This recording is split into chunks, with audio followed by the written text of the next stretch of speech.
Grab your coffee and join me, Nicoa, for a caffeinated conversation about life. I'll be talking to people who have chosen to walk their own paths and, just like me, are creating a life by design. I hope it will give you the inspiration you need to do exactly the same. Everybody, Mimi Cirbusova is here. And Mimi and I, this is like take 3 for us, I think. Yeah, I think so. The third time is the charm. Yeah, that's what we're going with today. And we do hope everyone can hear the yard guys in the background, because that just gives it character. Exactly. One of my favorite podcasts, they started out and they had a donkey that would start braying in the middle of their podcast. It's great. Oh, no, that's a lot more character than my yard guy. Yeah. I want a donkey that brays in the background. There is a rooster. Nice? A rooster lives across the creek. In the mornings, I can hear it. Right? Oh, my gosh. I love it. Well, I love you. And I posted a picture of you today, and I was like, you're so unique and beautiful and stylish and creative. And I hope everyone will go and check out your Instagram account at Meadowsweet Money, right? Did I get that right? You did. Yes, because you have this 1940s pinup girl style going, and you just really rock it. You really own it. Have you always had this style? Tell me. No, I haven't. I actually got into it. I was going through sort of a strange phase of life where I was trying to figure out what my style was. And I have to be honest, I grew up in the 90s. And even as a 90s kid, I did not like 90s style. It was not my thing. My mom has this, she says to me sometimes, she's like, you came out of me old. Like, you just are not, not a typical kid. And so I did a lot of experimenting, and I realized that my ideal fashion sense, my fashion style was like, if I could be a cross between Lucille Ball and Miss Frizzle. And if I could merge those two things, that's like all I want out of life. Oh my God. I love that so much. I love both Lucille Ball and Miss Frizzle. I mean, my kids were in the school bus with Miss Frizzle, right? Yes. Oh my gosh. Yes. That is so great. Oh, I love this. I was talking to someone during the retreat. I'm coming off the retreat. By the time people hear this, it will have been a few months, but coming off the retreat we did for 7 beautiful souls over at Bald Head Island. And I said to them, as we talked about our bodies and what we thought about our image and our identities. And I said, I just want to be a woman of the 60s and 70s, like this free spirit, voluptuous, just, natural. So I'm kind of going for it now. You're role modeling for me. Well, thank you. Yeah, I very unapologetically have embraced this style, and it's worked for me. And, I have certainly days where I'm like, I cannot be bothered to do anything but, just switch out my pajama pants, but like, that's fine. Some days you just need that. Well, so for me, your purple hair helps. I mean, you don't, it does help. Actually don't have to go put your updo in order to demonstrate that you have an opinion, and, you dress and you show up like you mean it. Thank you. That's all I have ever wanted, was to be able to show up as authentically as I am. And when I decided to start working for myself, it was like epiphany after epiphany of how much I could show up as genuinely who I am as a person. And the purple hair was a big first step in that. Oh, I think it's phenomenal. And, and my dyed roots are part of my story too. I love my color, and I'm not going to go gray yet like a lot of people. That doesn't mean I'm in. You mean your hair tinsel? You don't want to, you want to cover up your hair tinsel? No, I really like my hair. I like the way my roots fade, and it looks like, I've been out in the sun all day, because I usually have been. I love this concept of authenticity, and people get really confused as to what that really means. What does it mean to be authentic? And we're going to talk about your work and your endeavors here, but we actually can't talk about that stuff until people know who their authentic self is. Because a lot of that authentic self is blocked and clouded, and it shows up in our relationship with other people, with our money, with our work, our career, our children. If we're not wholly owning ourselves and being authentic, then we can't have healthy relationships external to ourselves. talk to me a little bit about your coming to this relationship with yourself and going out on your own. Yeah, it's interesting. So I grew up in a family that was very authentically themselves. My parents are very creative people, and they always embraced creativity. My mom is a master tailor by trade. She does not do it anymore, but she's a master tailor by trade, and so she made costumes, and she was, there was a period of time where she actually did costuming. She's called what was called a draper Oh, yeah. for our local opera house, and she did that for quite a bit of time. And so I grew up as the tailor's kid, where I went to school with all sorts of weird outfits that my mom had made me. And, I also often went to school with, safety pins in my clothes, because just like, the cobbler's kids go to school with, broken shoes. It's kind of that sort of thing. But I was really raised in a family where self-expression was valued and nurtured. And I remember as a kid, my dad really fiercely saying, like, do not have those same beliefs that we have. You need to be able to articulate why you believe what you believe and what's important to you. So it is something that I was kind of brought up in. And I also realized at a young age that I wasn't exposed to as many diverse opinions as I could have been, maybe if I had grown up somewhere else or if I had other experiences. But it was important to me to seek those things out. So I was always fascinated by different cultures and the way people see different things. And Sure. Was there a point, though, Mimi, where you realized that your exposure was limited? Was there an example that comes to mind? It's interesting because I think I knew it at a really young age. I think I knew, my elementary school, I think, was like 99% white kids. Yeah. And, I realized very young that a lot of what I was learning about, because again, this was before standardized testing, I was learning about other cultures, and I was learning about other, traditions, but I didn't see it in my day-to-day life. So for me, it was, I realized pretty young that I had to seek out more viewpoints and more thoughts. And I think that's part of why I view the world in the way that I do, is that I recognize there's a lot more ways to see the world than just the limited amount of what we're exposed to. I think that's the intentionality there is pretty key. And it's never too late to be intentional about expanding your perspective and horizons. And we tend to have these blinders on, and we don't ever move the blinders. We're just like, oh, this is what I know and this is what I do. Well, what was your relationship? So everybody, I didn't even give all the details, but Mimi is a certified financial education instructor, and she really talks all things shame-free, money management, and she mentors people around their relationships with their money. She helps all the financial scaredy cats out there on their journey up the money mountain, as you put it. What was your relationship with money growing up? Oh my gosh. Our family, we were very working class. And we were just white knuckling those lower rungs of the working class, middle class ladder. We were just trying to hang on. My parents are very intelligent, very hardworking people.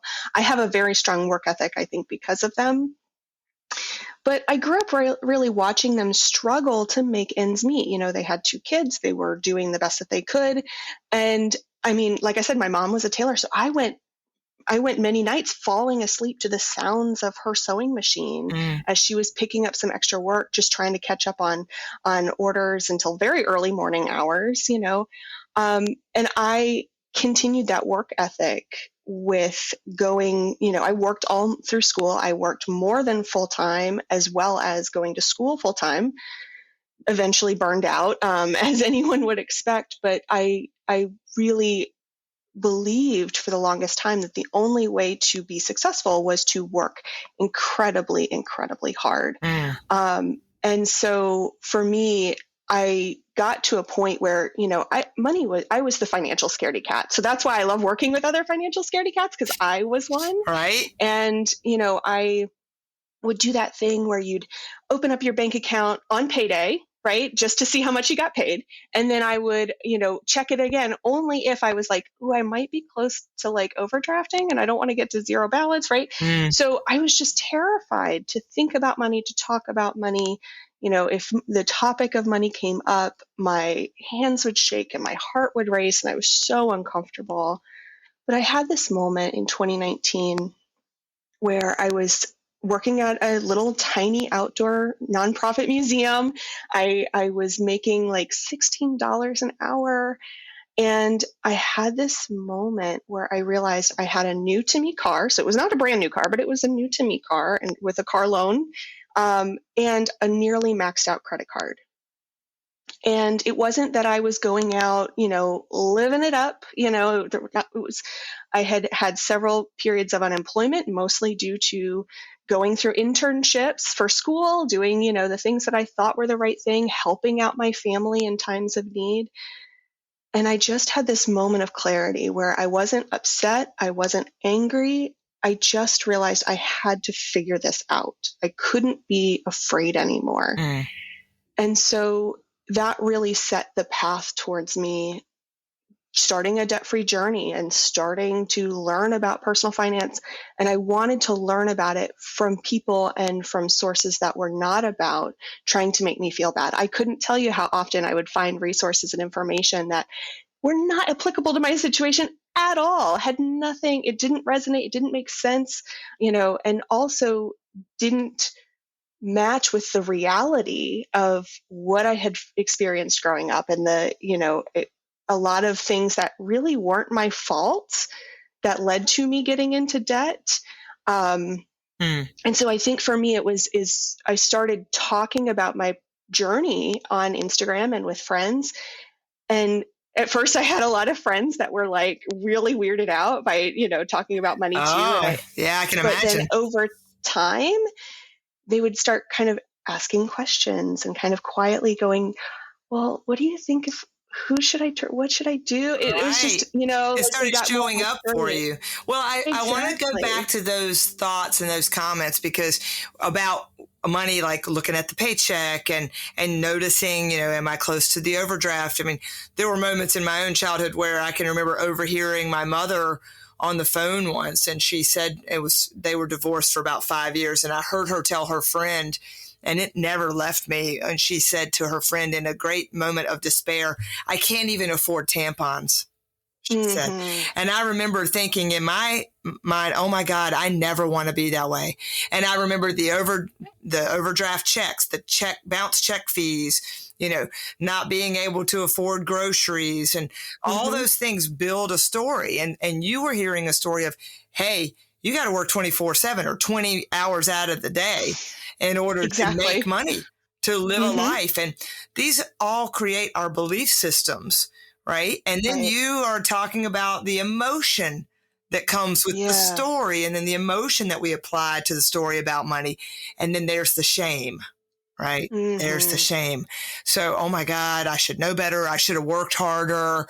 I can't believe I have this debt, and I've had my own little roller coaster over my lifetime, but if we break it down like that, then your belief system was have to work hard to make money. And then now I'm ashamed because I must not have worked hard enough, or I got to go figure this out.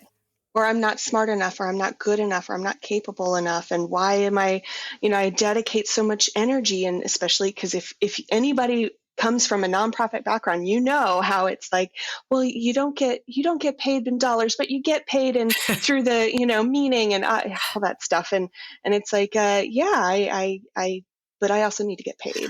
Yeah. And because I got to feed myself. Right. So I think there's certain, stories and it's interesting to see how these stories get ingrained so young.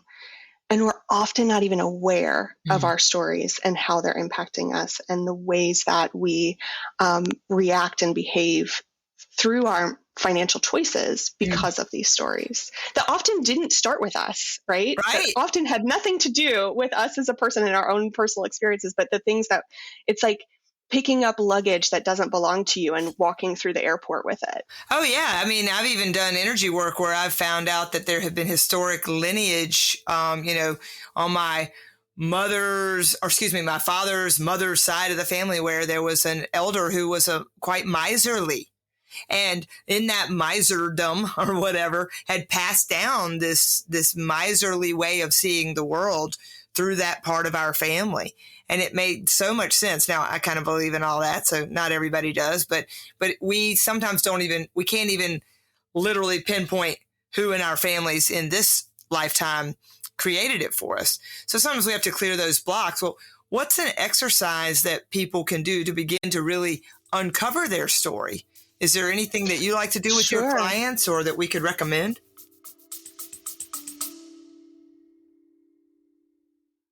Guess what, y'all? I published a book. Your Life by Design, a Coffee with Nicoa self-care coaching journal, is now available on Amazon. This interactive journal begins and ends with powerful queries, guiding you on a quest for the kind of life by design you don't need a vacation from. I've included an in-depth look at strategic self-care to empower you and hold you accountable to really getting to know your true self. It's time to prioritize you. Use the link in the show notes to buy yours today.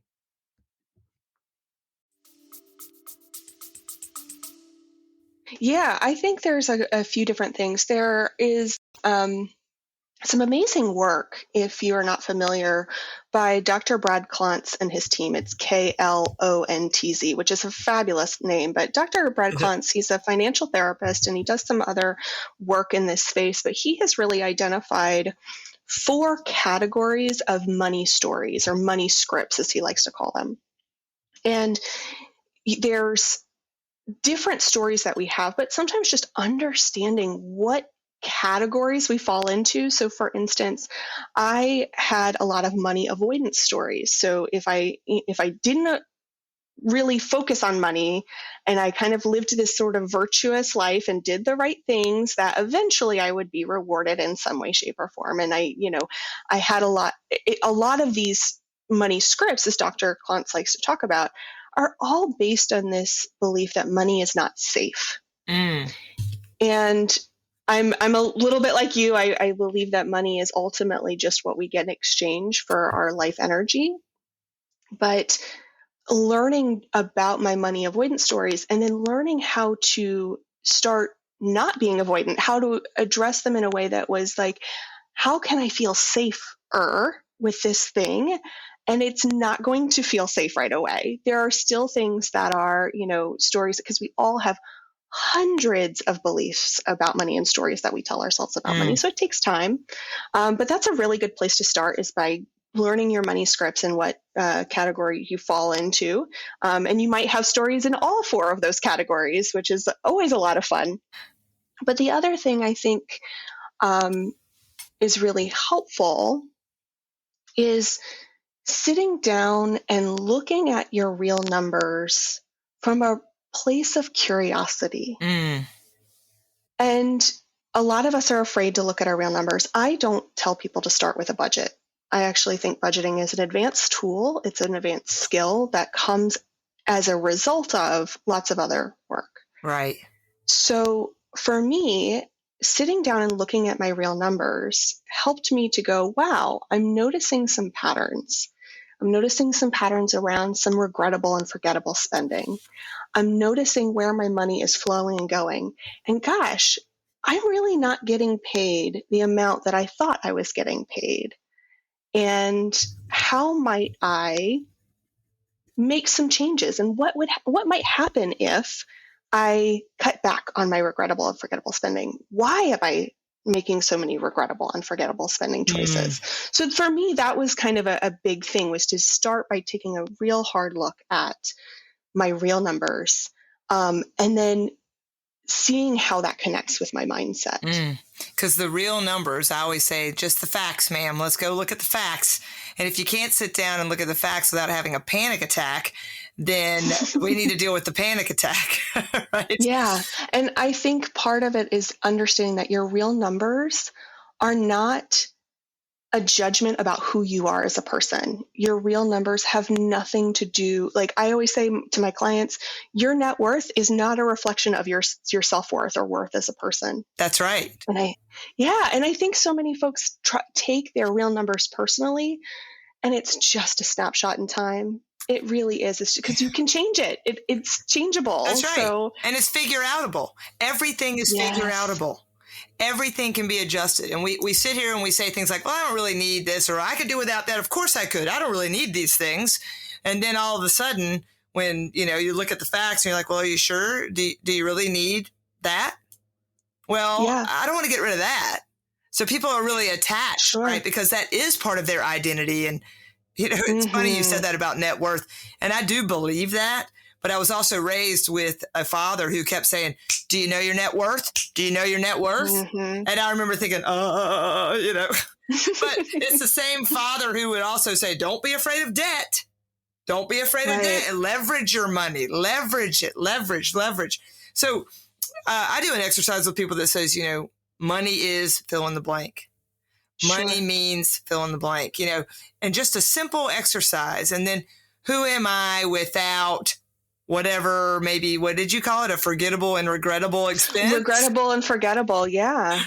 Because I know so many people who are like, why did I spend money on this thing? Or what did I spend $70 at Target on?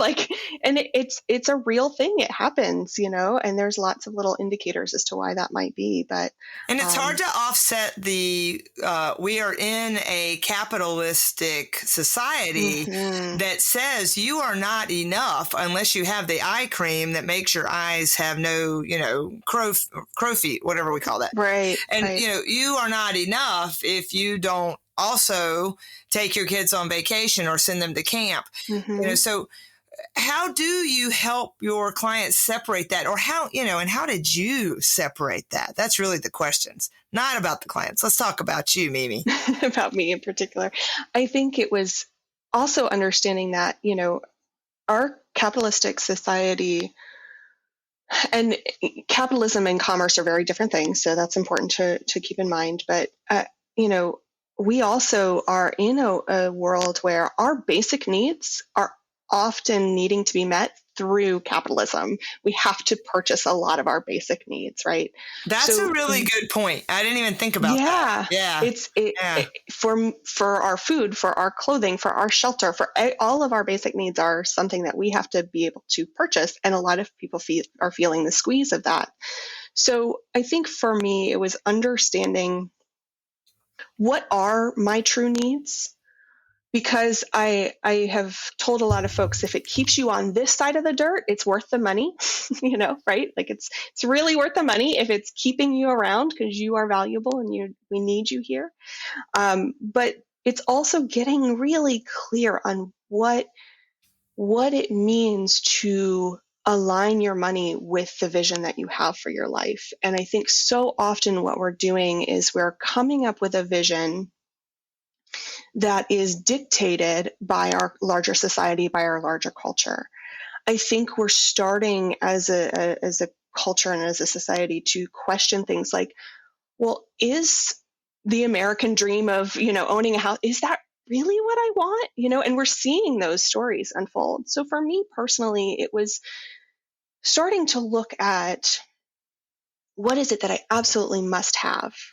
And then getting even more granular of like, okay, well, food is a great example of that. I have a hunger spending trigger. I do not make good decisions when I'm hungry. So let's just start there. So I had to learn about my hunger spending trigger and how it was, guiding me to make decisions that were making me regret spending money in certain ways or making me go, oh my gosh, what did I even buy for $10 at this restaurant, right? So I think starting with that place of regrettable and forgettable and saying, what is it about the purchases that I make that make me feel really happy, and getting super granular in that. It's one thing to say, oh, I love going to happy hour with friends.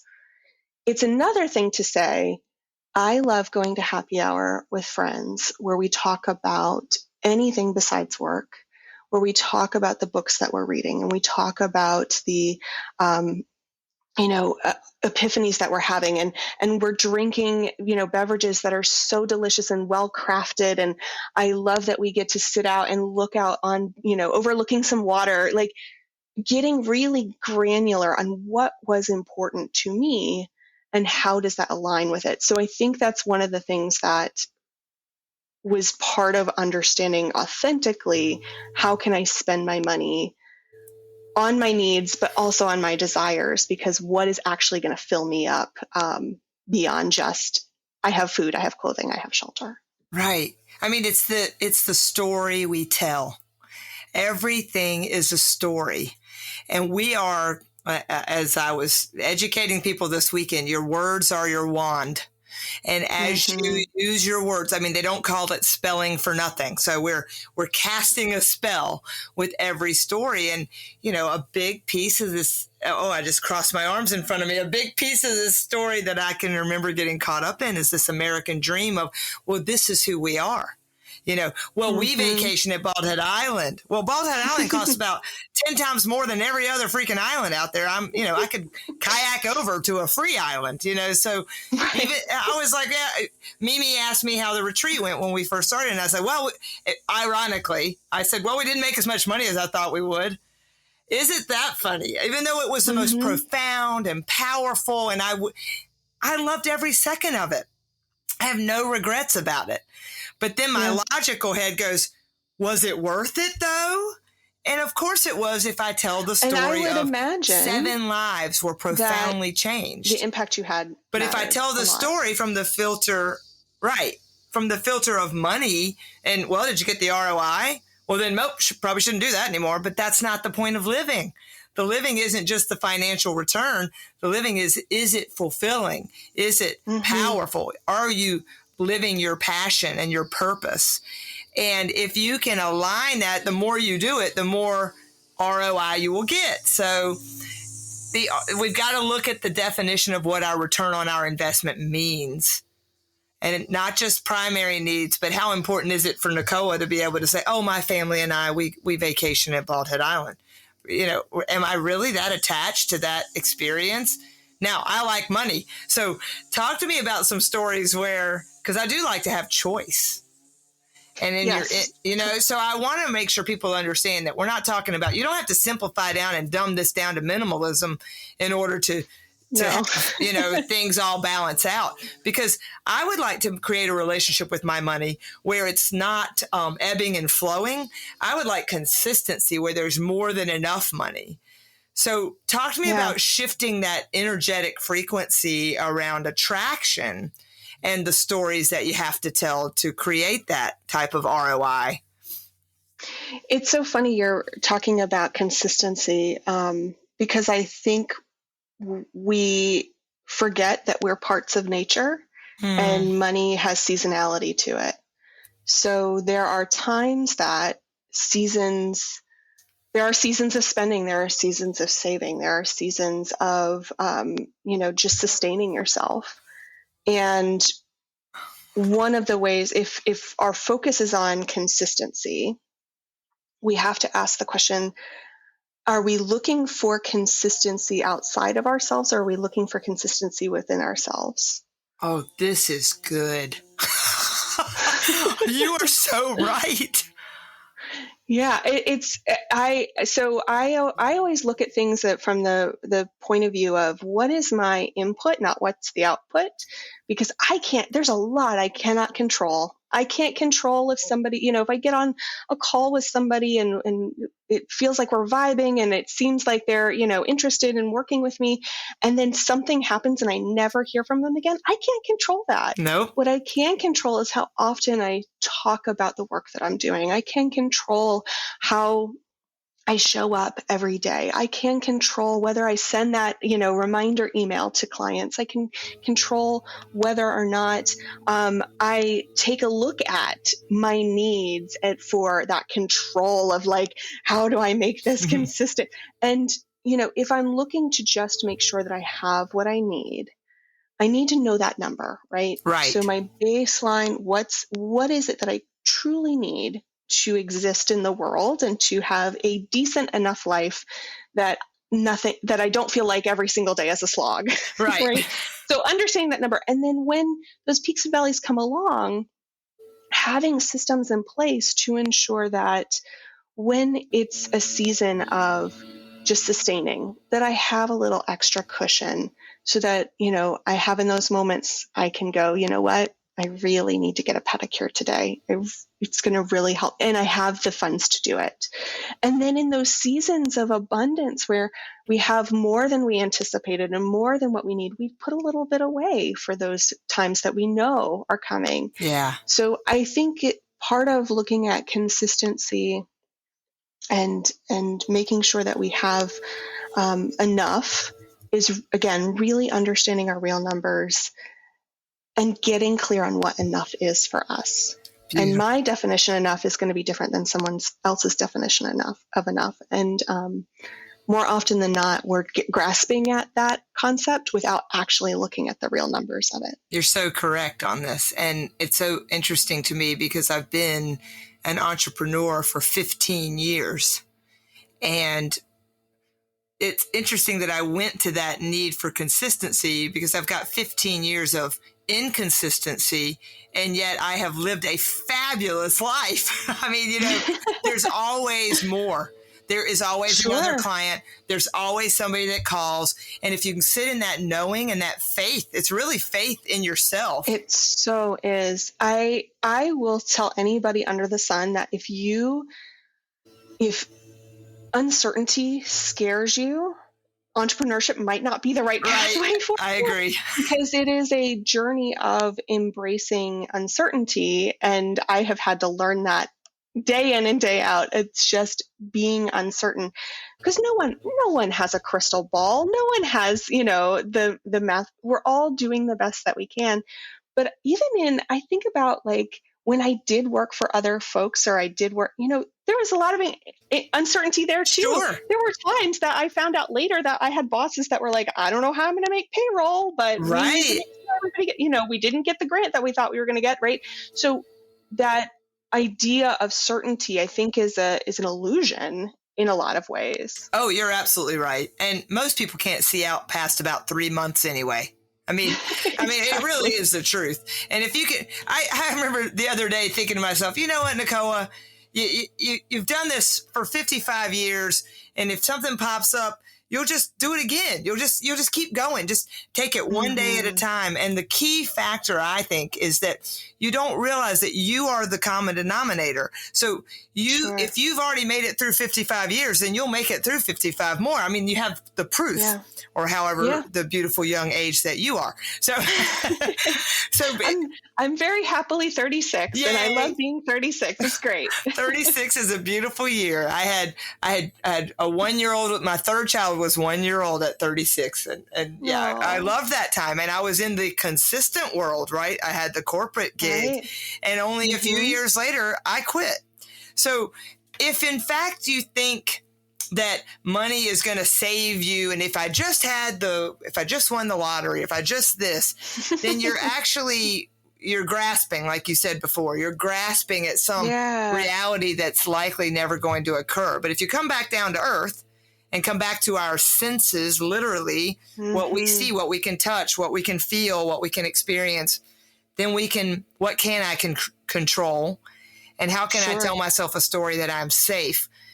How do you help your clients shift that storyline for themselves? Is it after they see the facts and they have a strategy in place? How do we really get to the subconscious storyline for them? And I have ideas as to how I partner around that. I'm just curious what your thoughts are there.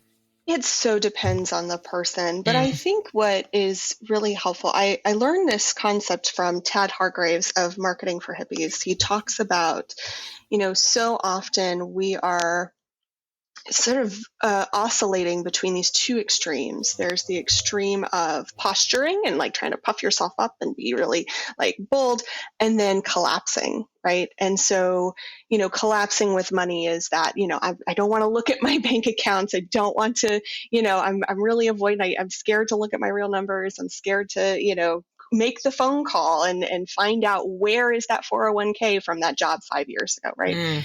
And then the posturing is when we do things like, well, this is it. I'm going to sit down and I'm going to, make my budget, right? And we kind of oscillate between these two things. And what Tad shares and I have adopted as my word of the year is we want to break out of that and focus on composure. And composure really says, I am enough.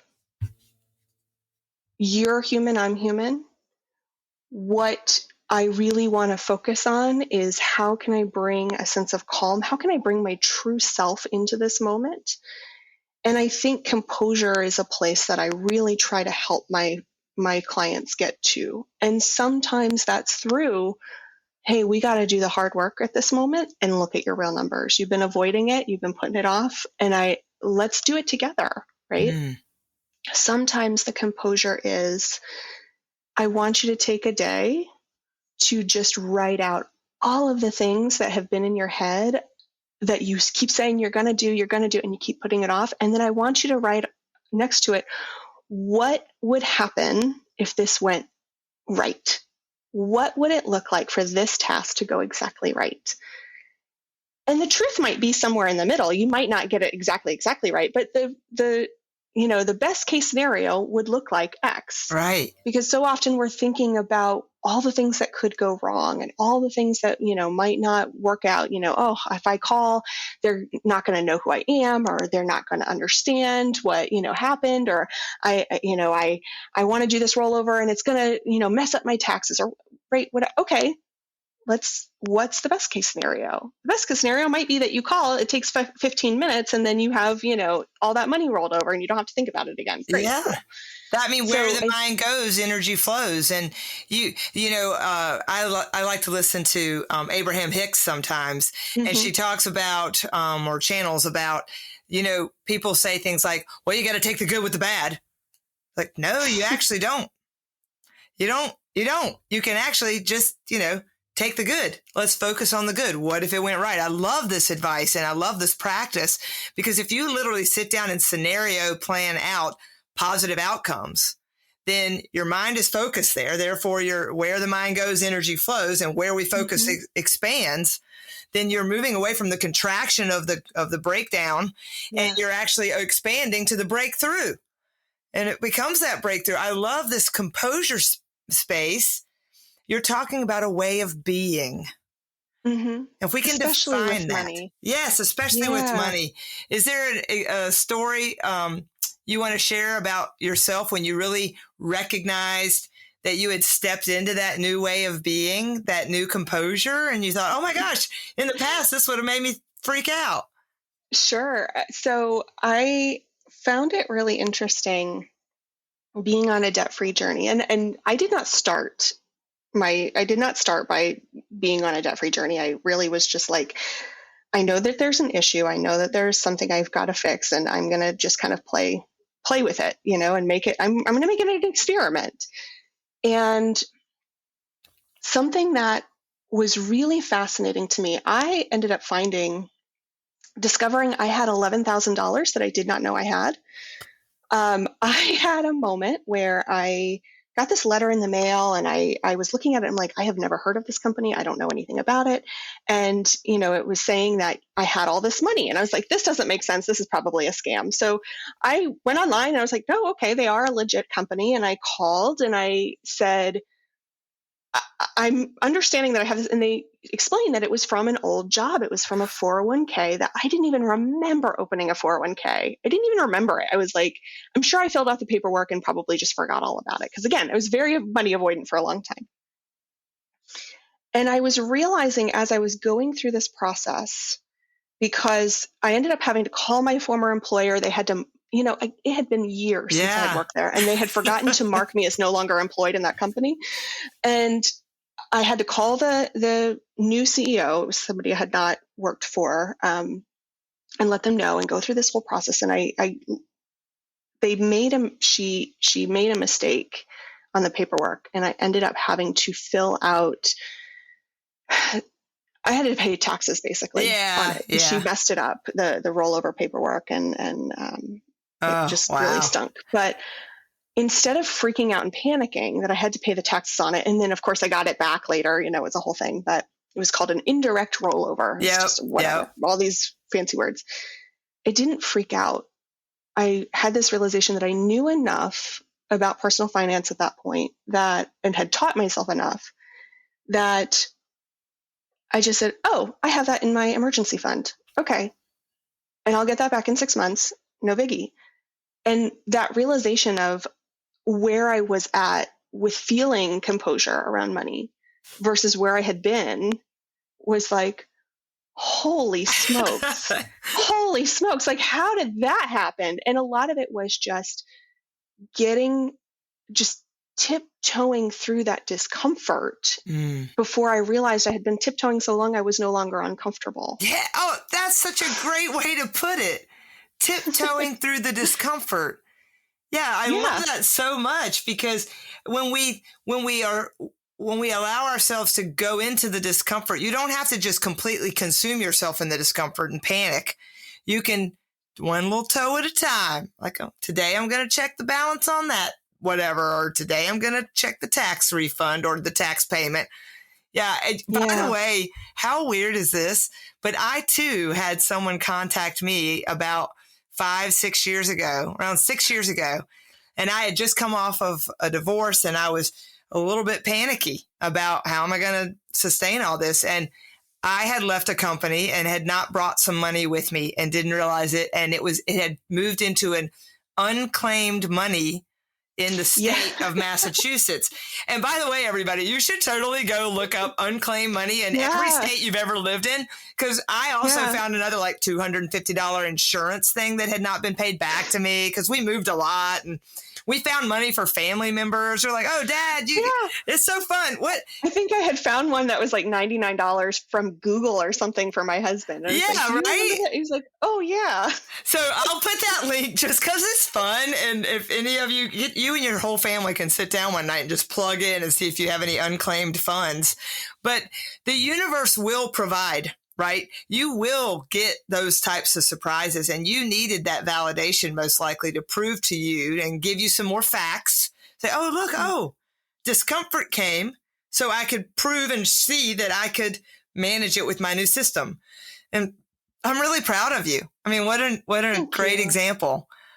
Oh my gosh. And to also have the wherewithal and the knowledge to say, I'm not going to just cash this out. I'm not going to, just do whatever.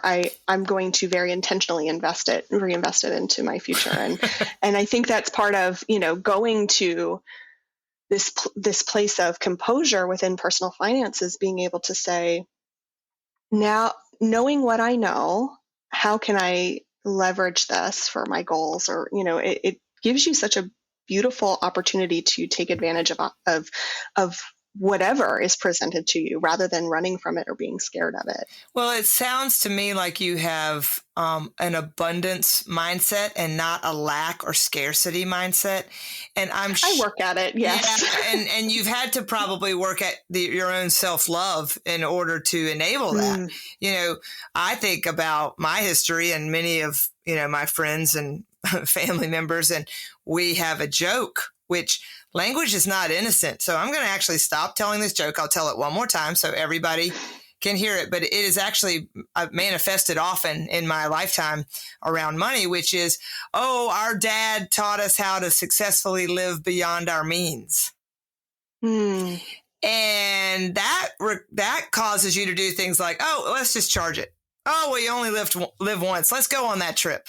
Well, I deserve it. But what we're really doing is saying, I'm not enough unless I keep creating, spending or experiences or stuff or clothes. Like, I'm a bit addicted to clothing. I'm not enough unless I do those things, or my life isn't fulfilling enough. And we have this intensity, this need for immediate gratification. And I want to feel good externally. I have to keep trying an external feel good in order to decide I'm okay. And my work this year, my word, I love composure, by the way, but my word is connection. And it's not connection with you, and it's not connection with anybody else I'm talking to. It's a connection with me. And guess what? You actually don't want to go out and spend. You kind of get a little throwing up in your mouth there when you go to Home Goods and you realize you got 3 new pillows in your bag, and you're like, basket, and you're like, what? Why do it's repelling it's at so that funny. point. It's so funny you're talking about this because I found when I was working with clients initially, I had a lot of folks who were trying to go from this scarcity mindset, which we all know, like scarcity mindset's not healthy, it's not helpful. And they were trying to get to a place of thinking about abundance, and they would just shut down. Like I could see it. They would Yeah. not be. And what I realized is abundance in our culture are the Jeff Bezos of the world, the people who are consuming, and putting all of us on the planet in a precarious situation and consuming to the point of waste and excess. And I realized instead of focusing on abundance, how can I help my folks to get to a place of enoughness? What is Yes. enough for me? And then I think the other thing that was really powerful for me is, really sort of looking at enoughness is easier when you understand the language of your spending triggers. So those little voices that say, oh, I should go on this vacation. You only live once, right? I feel like those spending triggers are like these little, creatures that kind of come along with me throughout life. And there are moments when I go, oh, I should just go get this thing. Or and I have to stop and pause and go, what is it that they're really trying to tell me? So, my loneliness spending trigger is a common one that I experience. And I learned how to listen to it and hear what it was saying because it wasn't trying to sabotage me. Your spending triggers are not trying to sabotage you. They're not trying to make you go into debt. They're not trying to make you spend money in regrettable and forgettable ways. But what they're really trying to do is give you informed information about your needs and your wants. And more often than not, my loneliness spending trigger is saying, hey, you haven't reached out to a friend in a long time. You really need to build some connection. You need to, get back to a place of friendship. My hunger spending trigger is, hey, you forgot to eat breakfast this morning and your brain is shutting down because the glucose level in your brain is going down and your prefrontal cortex is no longer functioning. So there's all these spending triggers that we can have that cause us to make these regrettable and forgettable spending decisions. And then that's when our definition of enoughness starts getting all out of whack because we're trying to chase what the spending trigger has been taught to do by society and culture and our upbringing instead of what it's really trying to communicate, which is, hey, I need to pause. I need to think about what needs am I ignoring? What's the true thing that I really need, right? Yeah, it actually makes me emotional thinking about it because it is the same thing as an emotion, energy and motion that is moving you. It's your messaging system, and it's really a messaging system that we are chasing a dopamine hit when we go spend or we get the new outfit. I mean, if I have to go and unsubscribe to a lot of the brands that I love because I subscribe to get the discount, right? And then all of a sudden I'm like, I need that orange colored Beyond Yoga top and leggings. I have 5 sets of Beyond Yoga tops and leggings, but I don't have that color. Right. And so I'm like, oh my God, Nicoa, what? And I'm getting so much better. I'm like, no, stop. Like, that's just the ad will confuse you. It's not, it may not even be your trigger. It could just be marketing is so good. And it is so good. And that is in a way a spending trigger because if we don't really take time to think about it, it's really easy to just kind of go with it. But marketing companies spend trillions of dollars to use your psychology against you. Yeah. They know how your brain works. And again, a good majority, and there's so much research around this, but a good majority of our spending decisions are made emotionally, not logically. We like to think that we're, very logical, thoughtful people, but the truth is that most of the time we're making spending choices based on who we believe that we are, who we believe we should be, who we believe other people want us to be, right? So there's so many times that we're making spending choices in, just quicker than a blink of an eye because we have not created enough spending speed bumps. And I think that's something that I love working with my clients on, is how do we create these spending speed bumps? I'm not asking you to not spend. I'm asking you to slow down and think about and kind of realize, ooh, like kind of when you're on the highway and then you kind of turn onto, into this neighborhood and you get to these, little speed tables where you're just like, oh, I got to slow down. I got to think about look at what's going on around me. Are there kids in the neighborhood? Right. So that's really what we're trying to do with our spending choices, is just slow down a little bit, look at what's going on around us, and then making better choices. And we do those spending speed bumps by doing things like you said, unsubscribing from the marketing emails, taking a moment to, if getting up and getting your credit card out of your purse to put it into the app is enough time for you to go, do I really need that? That's a spending speed bump. That's so helpful. So deleting your credit card information from websites and from delivery apps and all of that stuff can be another way to just kind of, again, slow down and think about what you're doing. Because again, you are ingrained and brought up in a way that you have to make decisions very quickly. You have to do things very, very quickly. And that's, again, that place of posturing and that place of like, I got to go, right? Instead of composure, which says, do I really need that? Do I really need the orange, yoga? Like it's just a way to think about things. I love spending speed bumps. Everybody write that down. # spending speed bumps. This is so cool. And I want to take it one more level, because we can do the work, and we should do the work for ourselves. We should really understand our relationship with money, and we should understand our relationship with ourselves in order to then foster and create what you're talking about, a healthy, intentional, conscious enoughness, so that I can then pause long enough to make a spending choice. So when you do the work around your brainwashed way of seeing that, right? Once you get through that, then it'll be a lot easier for you to set boundaries with the people around you. Mm-hmm. So that's a big story for me. So help me play with this, because I have been, I've been having holidays. Let's use Christmas as an example. Yeah. My whole life, right? And my mother was a big spender at Christmas, like to make it really elaborate. And, my brothers and I are like, man, she really set the bar. So then Nicoa, 3 beautiful babies. I mean, this past year, I have done Christmas, Easter, all the things like society says you're supposed to for 27 years as a mother. And I will tell you something, about 12 years ago, I got sick of it. And I mean, when I commit myself to it and I'm in it, it's great.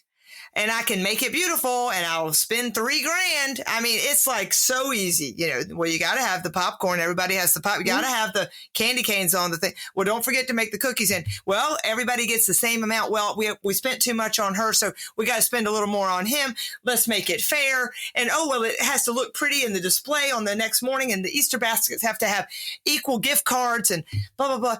And I continue with this little rant, because that's how it feels. It feels like, well, the tree was $125, and well, you got to have the wreath and everybody decorated, and you got to have the light, and then the people you're complaining to say, well, Nicoa, why don't you just dial it back? I was like, excuse me, where? Help me figure out my boundaries around this so I can dial it back for your experience. Because it's really I set this standard. So everybody kind of begins to expect it, and it's really hard to make it enough. So this coming Christmas, I need help. How can I've got grown kids now, 20 and up. What am I going to do? A part of me wants to jump on an airplane and just go somewhere else, or just sit here and not do any of the things. I am having a hard time knowing how to financially and emotionally bring that back down. I'm curious. You've probably heard people talk about this before. Oh, sure. Absolutely. I mean, I think about, it's so interesting. I had a great conversation with my friend Hannah from Hannah's Enchantments, and she talks a lot about intentionality. I went through this recently because my husband is from Slovakia. His entire family is from Slovakia. And one of the traditions when we first started dating, again, we have been together, this year will be 20 years. We were high school sweethearts. And one of the things that really upset me is that we stopped doing the traditional Slovak Christmas Eve dinner. I was really upset about it. I was really frustrated that, it kind of got hijacked, and it's a long story. But anyway, I was angry about it. Mm. And I had this definition in my head of what it was supposed to look like. Right. And I realized after having this conversation with my friend Hannah that I didn't need to do Slovak Christmas Eve dinner on Christmas Eve.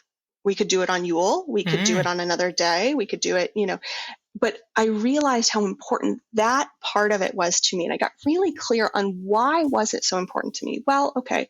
Number one, I got to see my husband. This was still when we were pretty young. I think I was in my associate's degree program, and I got to watch him get his citizenship.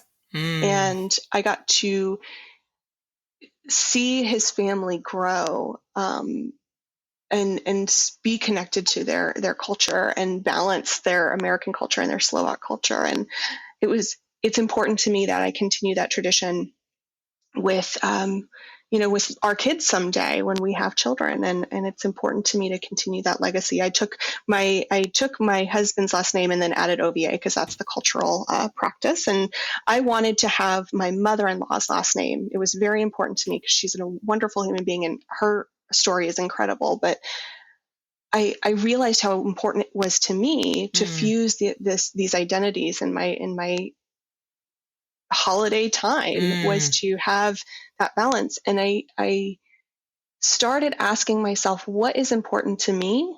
What are the things that really matter? And then what else can fall away? And I now save intentionally throughout the year, because a lot of times it's so funny how often we forget this thing that's going to happen every single year, and we wait until the last minute to save for it, right? So, or go, oh my gosh, I gotta, somehow fit all of my holiday expenses in the month of December. Oh my gosh. All right. And we know it's going to come every single year, but I have a ballpark number of what that looks like. And I save for it, over time throughout the year. And I also realized that the things that were important to me were not important to other people. Yeah. So again, I can let go of Slovak Christmas Eve dinner, being on Christmas Eve, because that wasn't the part that was important to me. The part that was important to me was sitting down with my husband, maybe with his uncle or his mom joining us, having a little bit of bobalki, having a little bit of, the pierogies and the fried fish, right? It was important to me to experience that because that's what made a good holiday for me. Right. And I have spent 27 years trying to create the best holiday for everybody else.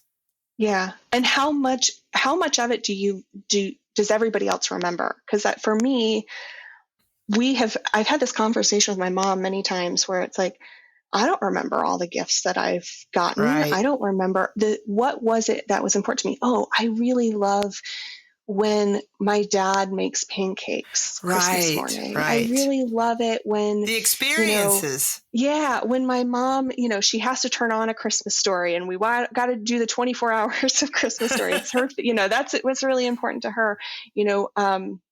Making sure that everybody gets to have a nice cup of coffee. So for me, it's the connection and getting back to a place of understanding the definition of enoughness looks like in this season, making sure that I have pancakes Christmas morning. And if that's what feels like Christmas for me, having, the bobalki and, that for me feels like the holidays. I think looking at those definitions and asking ourselves, well, what is really important? What's behind it? Because every action that we have, there's something behind it that we're getting out of it, right? Right. So for me, it's honoring the culture of my husband. For me, it's honoring the connection I have with my family. And just because we don't do something one year doesn't mean that we can't do it again next year. That's right. And I think about that in the context of like, sometimes our traditions are only traditions because we've just been doing them for so long. Right. And right? I think like we only have white wedding dresses because Victoria wore it for her wedding. Like that's it. That's it. And like, we've just been doing it for so long. The meaning of each holiday is really what we need to get back to. And the truth is, we don't really celebrate Christianity in our house. We celebrate spirituality. And so what we're really doing is we had created this holiday around Santa Claus, right? And Santa Claus coming. So that's materialism at its best. So I do love your suggestion of really going back to, and for me, my invitation to the family members that will be celebrating or be home during that time period, if they even are, they may not even be here, because everyone has new lives now and jobs and moving around. But maybe simply starting with them and say, if there's one thing out of the holiday that you would want to make sure we did, that would make you feel homey and loved and cared for, and what would that be? And each of us can offer that up. And then I can say, okay, great. Well, we can do those things, but I'll do this. Which of these other things would you be able to do? Because I do not have to be in charge anymore. And that's really my owning of that. But I also, I'll have to check it because it's a habit. And I think that's probably the last thing I want to just tap into with you is how do people recognize their habits as habits and not necessities, right? Yeah. Because sometimes our habits are numbing. They're numbing out and not Absolutely. We're avoiding. Yeah. And I think when we're looking at our patterns of behavior, I always like to look at my behavior I like to put on my little anthropologist hat on and, say, if I was a person watching myself and taking notes like a little scientist, what observations would I make, right? I had a moment on my debt-free journey where I was walking through Target and I was just like doing the thing that I had been raised with, the thing that, I had done for a long time. And I was walking along and I grabbed, shampoo, body wash. I don't even remember. I have no idea what it was, but it was some kind of bottle of something. And I went to drop it in my cart and I went, whoa, what made me decide on that bottle of shampoo or conditioner or whatever it was. Right. I picked that up off the shelf so fast. I wasn't even cognizant. I don't even know how much time has elapsed while I've been standing in this Target pushing. We often do this thing in our life the same way that we can drive to work every day and we get to work and we have no recollection of the drive whatsoever, unless something remarkable or different happens, right? But we can go through life in autopilot. And part of, I think, being conscious and bringing in mindfulness into the practices around our money is identifying ways that we've sort of settled into routine, because I don't think it's helpful to try to change everything all at once. I actually think it's really helpful to just become observant of what it is that we're doing and the ways that we're doing it, and what is the little monkey mind chatter going on while I'm doing these things. Because again, the skincare that you buy at Target is not going to make your boss stop being a jerk, right? The coffee that you get in the morning to delay having to get into the office is not going to make Darlene in accounting less of a nuisance, right? The things that we're doing often have a purpose and a meaning behind them, but we're so used to just going through that flow and going through on autopilot that I think if we can stop and just become observant, we go, that's not really what I want out of life, or that's not really how I want to put that energy into the world. What might I do differently? Right. And how might I approach this a little bit differently? You summarized how we how we coach, right? Becoming the observer of self. So I always tell people, put your hand over your head. That's your true higher self. I love this vision that you created of being the observer, taking notes.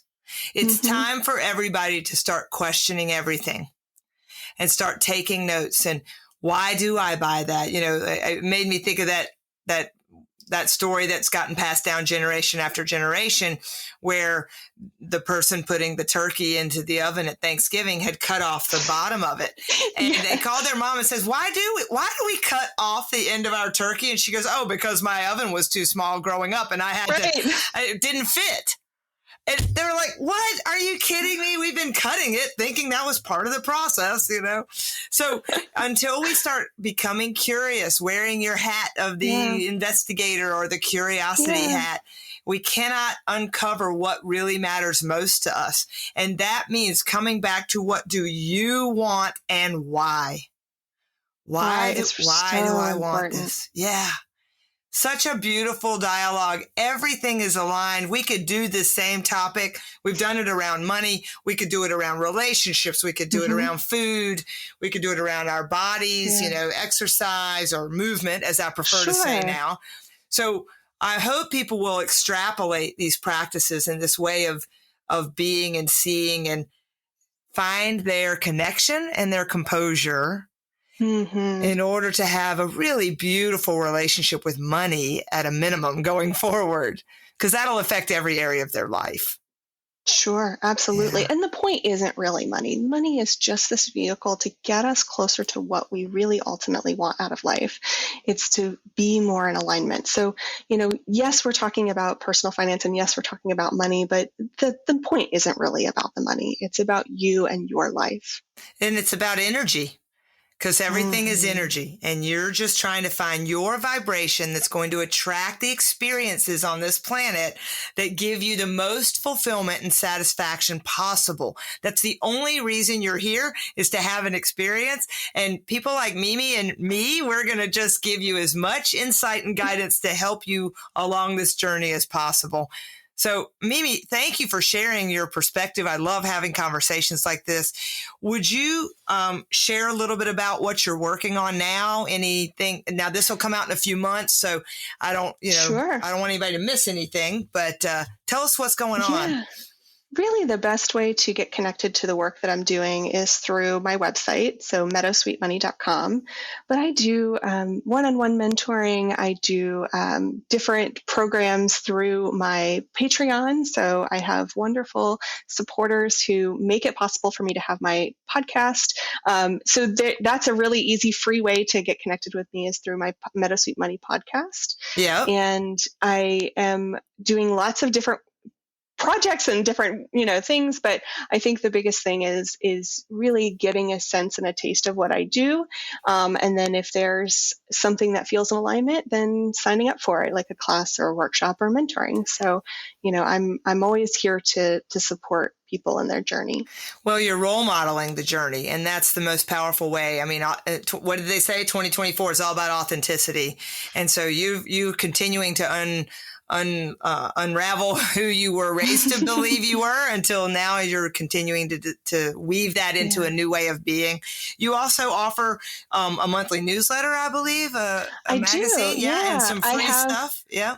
I have lots of free stuff. There's always good information on my Instagram, but my newsletter is a great way to get more of the juicy stuff. There's lots of good little tidbits in there, and I send those out twice a month, one on the new moon and one on the full moon. Oh, I love that. Oh, how has this eclipse season been treating you? I was exhausted leading up to it. And now really, once we moved into Aries season, because I am an Aries rising, I have feel like I've come alive again. Oh, I bet. So that's really helped. So I think you and I were trying to do this interview right before the eclipse. And neither one of us, I was clearly not grounded. I'm going through massive change in my life. And so I'm just really grateful that you said yes to trying again. Of course. I love talking with you. It's so much fun. It is fun. It's easy and beautiful. And I love who you are and your creative style. I was going to share with you, when I did a little more research on you, I saw that you are also an illustrator. I am. I am. That little book, is it called Little God by... Little God, Avni Vyas. She's Yes. one of my very dear friends. She's a professor of poetry, and she is an extremely talented writer. She gave me the opportunity to illustrate her book. And then one of my other very dear friends, Andrea Canese, did a incredible book on, it's very short, it's like a beach read, about the 1884 murder that happened in Sarasota County. And it's a historical fiction, but it's from the point of view of the sheriff at the time.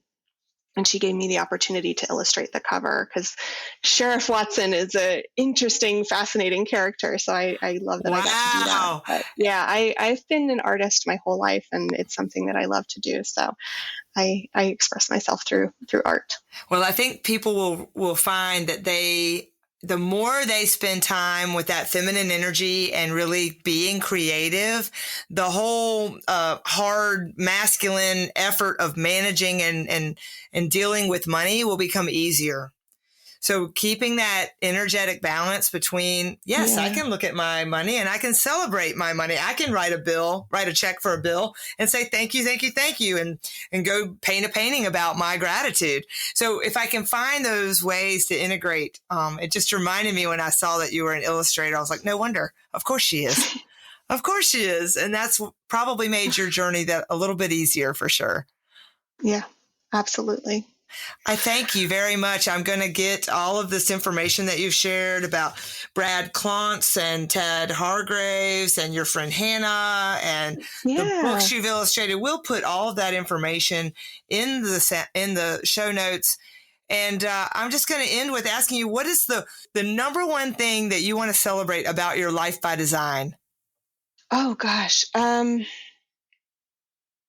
The number one thing to celebrate, I think for me, it's been doing what's unexpected and living my life in a way that is on my own terms.